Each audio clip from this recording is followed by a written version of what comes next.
everyone, welcome back. Today I'm going to share with you a protocol for dermaplaning, LED, enzyme peel, makeup look. I'm going to take you from start to finish.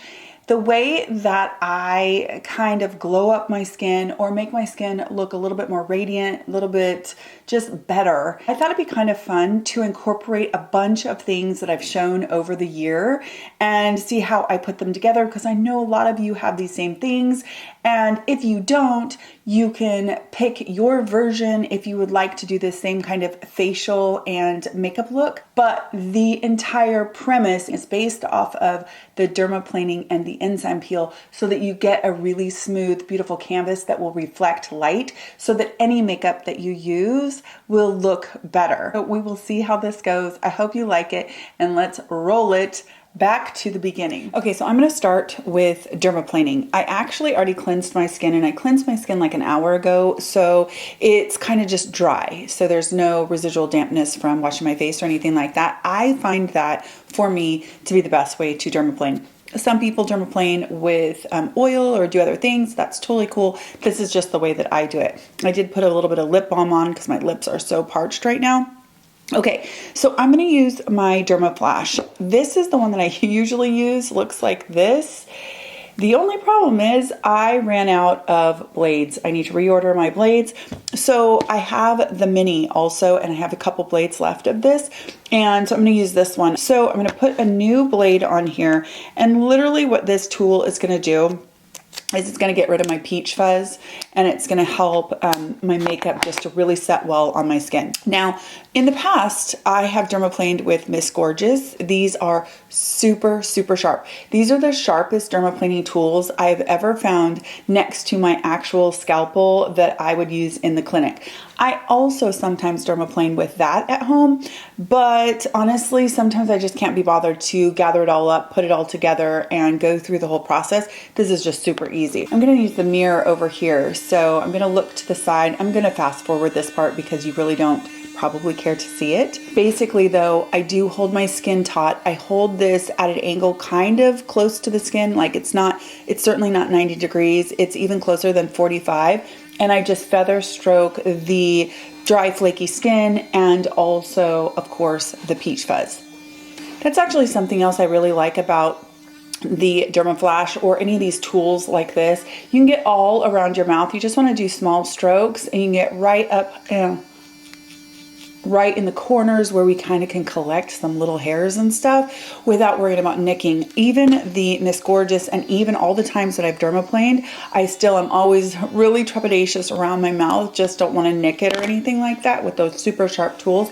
So if you are a novice to dermaplaning and it's something that you want to do, because I tell you what, your makeup will look so, even if you don't wear makeup, your skincare, everything, your skin will just look more luminous because you get rid of some dry, flaky skin, some kind of just skin that is ready to go. It just hasn't lifted off yet. But even more importantly, you get rid of that peach fuzz, so you have this really nice light catching smooth canvas that just looks so much better than when it's covered in peach fuzz. It just does. The next thing that I do is I still do the same thing I've done for years, and that is I use an enzyme kind of peel treatment after my dermaplaning. I feel like this is essential. So this one is one I have used for several years. I've recommended it forever. It's by Theraderm. It's really cool because it combines cellulose in with this enzyme kind of mask situation. And what happens is it mixes with your skin, and you end up with these little cellulose balls that kind of form a gommage. The enzymes help to digest any of the skin that you've kicked up. So you kind of get, that stuff gets eaten away. So when I rinse this off, my skin will feel even more smooth. But then as the product mixes with your skin that you've kicked up, it creates these little tiny balls. It gets really watery, and then it creates these little balls, a combination of your skin and the product, and it becomes a gommage. So you get this gentle manual exfoliation along with the enzyme exfoliation. To me, this makes the dermaplaning, like, it takes it to the next level. I never ever dermaplane without following up with an enzyme peel. It feels super satisfying. I'll see if you can see some of them. Hopefully you can see some there on there. And the more you do it, the more you get. And I'm telling you, it's like baby butt skin when you take this off. So all of that is a nice exfoliation. So I massage this in for just a few minutes. I let all of that go to work. You can really tell when it starts to work because it gets really thin. And then it's time to take it off.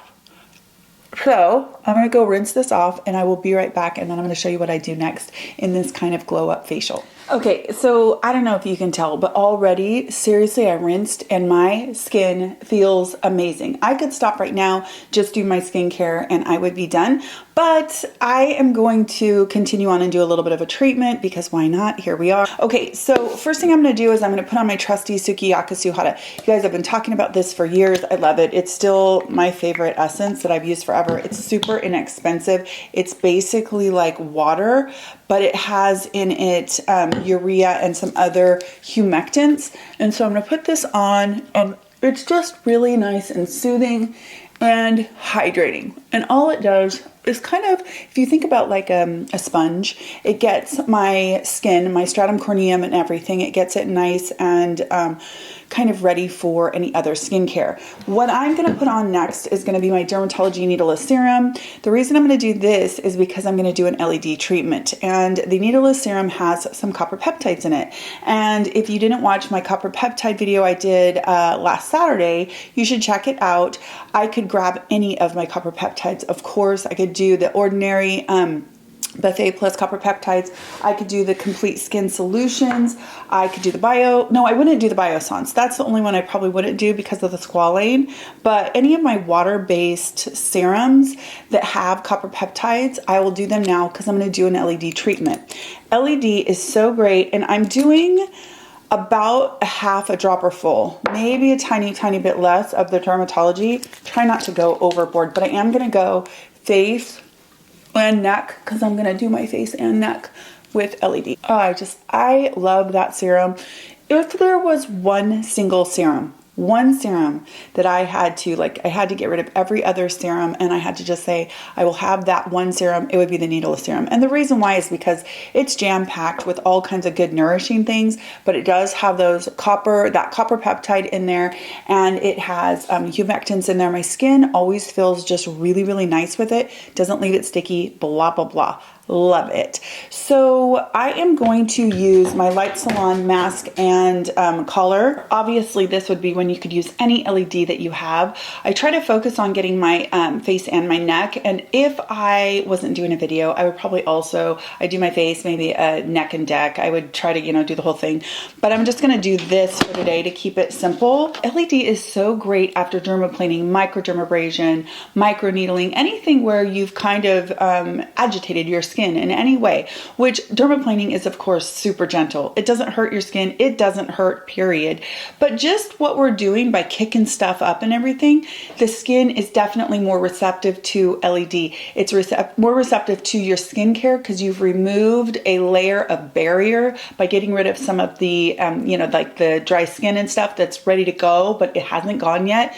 Getting rid of that peach fuzz definitely gives more access to the skin for our skincare and for light-based products. So that is why I really, really like to do LED. I like to do LED all the time, to be honest with you, but I really like to do it after I do dermaplaning. So I'm going to do this. I'm not going to make you sit through it, but I'm going to do this for 10 minutes, and then I will meet back up with you after to show you the rest of this very simple glow up protocol. Okay, so about 10 minutes, it's been probably about 15 minutes now, but my skin feels so good. This is a change that I have made in really the last month or two, is using water-based products before I do my LED. And I have to say, I do like the way my skin feels so much more than when I did it on bare skin with LED.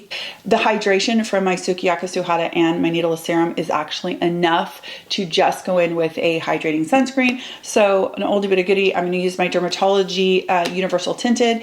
Now, this is when I'm just going to go into a really quick makeup routine, and I thought I would just share with you what I've been doing recently, how I take myself from looking like this to looking presentable during the day. Okay, once I get that on, I do give it just a couple minutes because it starts out super duper glowy and it does dry down. It's still glowy, but it's definitely not as glowy if you give it a couple of minutes. So I do that. Now I'm going to go in with my kind of go-to that I've talked about for a long time, and that is the Dermablend CC. I like this one just for every day for really, really quick makeup because it is an SPF 50 plus. Now, I obviously don't rely on this for my sun protection, but I like it as a layer and it really is beautiful. And man, it does not take a lot and it stays all day. And if your skin is properly prepared, if you're normal to dry, it looks beautiful with this foundation on. So the way that I do this is I put it everywhere, but I kind of avoid my under eye because I'm going to show you what I do for concealer because I have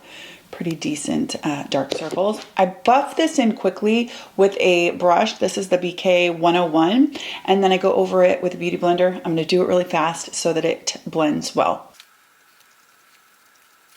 So I buff it like that really, really fast. So it's obviously not even yet. And then I go over it with a beauty blender. And this is actually one of those paw paw. So you get 6 of these sponges for 10 bucks. This is damp, by the way. I like it too because it picks up some of the excess. So I end up with kind of more of a natural look with that CC cream because I'm telling you, it does not take a lot. So what I do now, as long as I remember, and I try to remember every time, is I put on an eyeshadow primer. The one that I've loved forever is by Urban Decay. This is their primer potion, and it makes all the difference in the world to how long my eyeshadow stays on.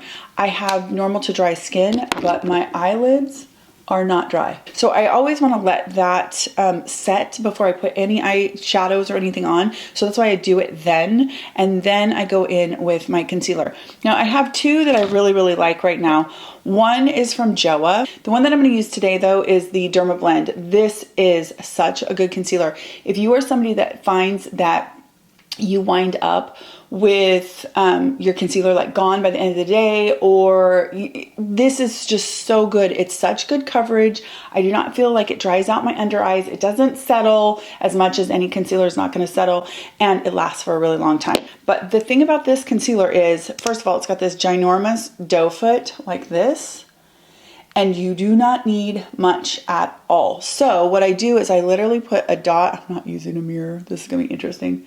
I put a dot on each inner corner. Then I take this amazing brush from BK Beauty. This is the one that Angie, Hot and Flashy, did with BK Beauty. Seriously, the best concealer brush of life. It's like a paw, little concealer paw, if you can see. And I just feather under, and then I go over with a beauty blender again. So I'm going to do that in the mirror over here. The key with this concealer is not to use too much. I mean, honestly, 1 dot on each, especially if you are mature and you have any kind of, you know, crepiness under the eyes, etc. Also, I don't put concealer much down here anymore because I find that it tends to crease up there. I grab it with what is left on this brush and I do like the outer corner just to catch the shadows out there, but that's it. Then I go in with that same beauty blender and I get just to kind of feather it out so it does hit that middle part. But I'm doing so much of this with the viewfinder. It's gonna be fun editing and seeing what the heck is going on. My primer has set. I like to kind of it's not tight lighting, but I like to get in right at the lash line with a dark anything, whether it is eyeshadow, cream eyeshadow stick, anything, and give the top of my lashes a little bit of definition because my eyes are light. This is by Flower Beauty and it is such a good stick, you guys. It's a really dark color. I think it's called Espresso. I don't have my glasses on, but it's really pretty because it's not a shimmer. It is a flat brown, and my goodness, when you put this on, it stays on all day. So all I do is I kind of lift that area and I try to really get into the lash line of my upper lashes. Once I get it on, then I smudge it out with the brush and I kind of just smoke it out a little bit. Then I go on with eyeshadow. I feel like that gives me kind of some definition to my eyes. So I'm gonna do that real quick. And I'm kind of haphazard because the idea isn't that you have to be perfect because you're going back in and you're gonna smudge it out. So then I just hold my lid taut and I just smudge.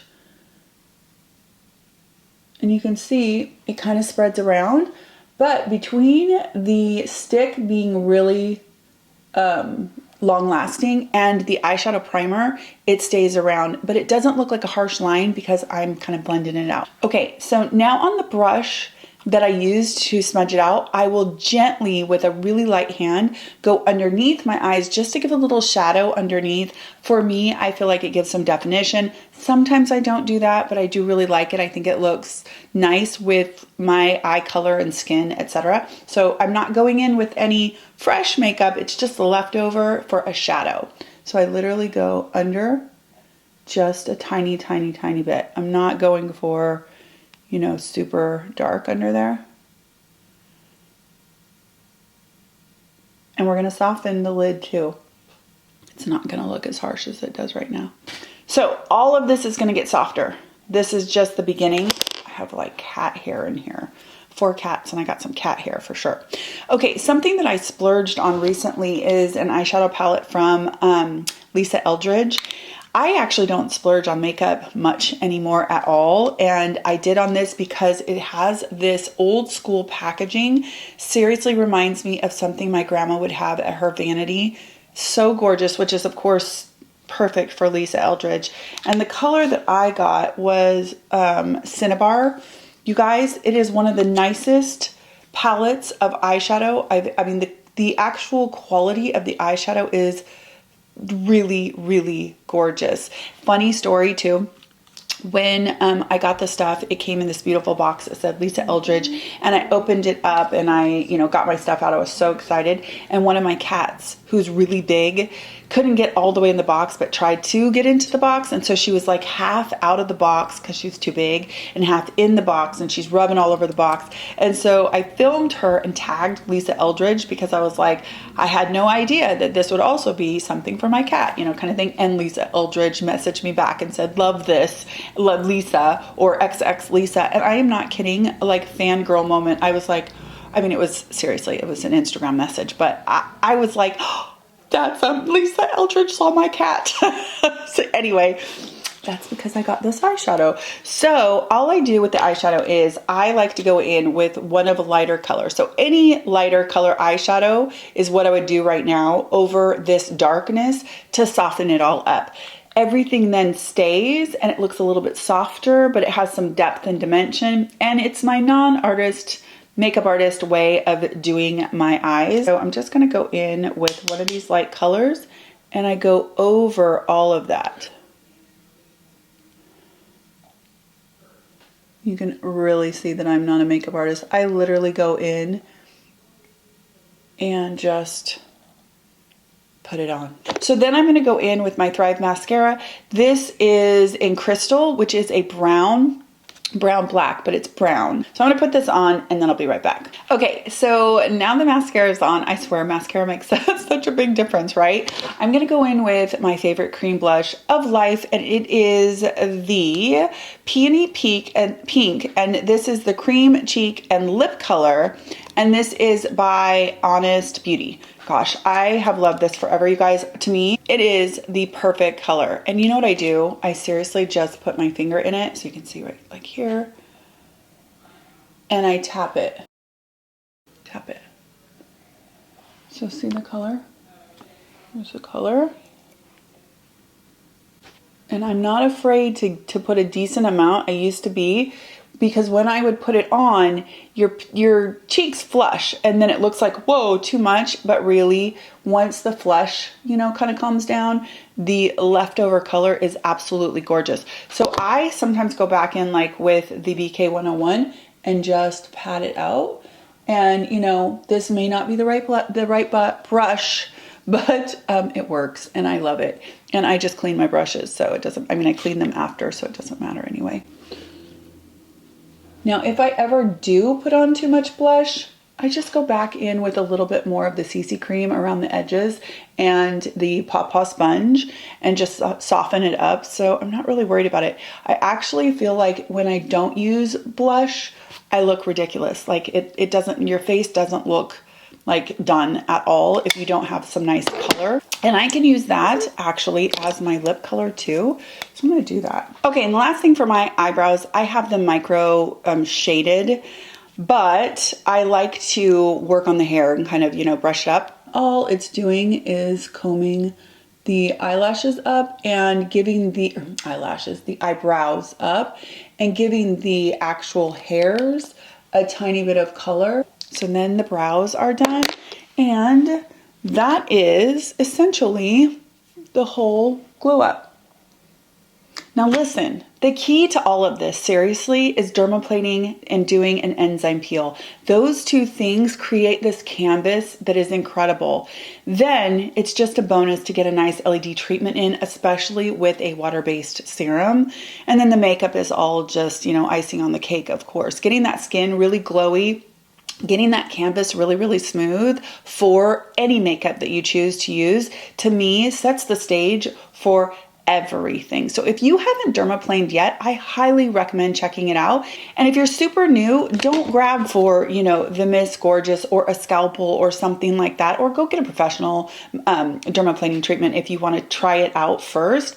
But if you are kind of trepidatious about it and you don't want to worry about nicking yourself or anything, but you want to get that beautiful smooth canvas that's hair free and get rid of, you know, some of that skin and stuff like that, Dermaflash is fantastic. I've used it for years and I love it. And I gotta say, this little mini guy actually is pretty nice because of that little roller ball. This is kind of my go-to for travel, but it was nice today. I definitely love my full-size version. I feel like it gets the job done even faster. And I have the one that has the sonic vibration or whatever, so it's supposed to kick everything up just a little bit more. I love it. I will link everything down below if you want to check it out. So many of these things have discount codes, etc. So always check for that, because there's really, you can always get stuff on discount for sure, whether through me, through somebody else, or through the brand. Now, the last thing that I could do if I wanted to, I do have the Dermablend powder. I have it in cool beige. I'm not going to do that right now because I'm just going to kind of see, I'm kind of enjoying the glow. Love, love, love this powder so much, you guys. This cool beige is so perfect if you have light to medium skin, because it doesn't get like orangey at all, and it just gives this kind of poreless look. And the other thing that I usually pair with that is a setting spray if I use a powder like that, so that I don't look too powdery, because that's the last thing that a dry skin person wants to look, is powdery. You just don't. And I picked up the Dermablend Lock and Last. Haven't tried it yet. I'm super excited. I'm gonna try it the next time and I will report back, but I'm really excited to try that too. There's so many that are good. The e.l.f. setting spray is fantastic. I mean, there's just a gazillion setting sprays that are fantastic. The Urban Decay All Nighter is really good.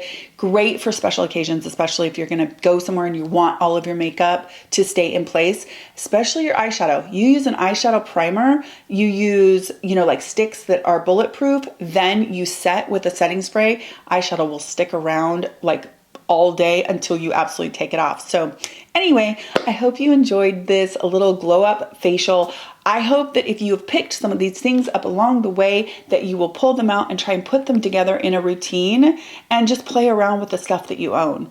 I do hope you're having a really wonderful day, and I will talk to you in my next skincare video. Take care.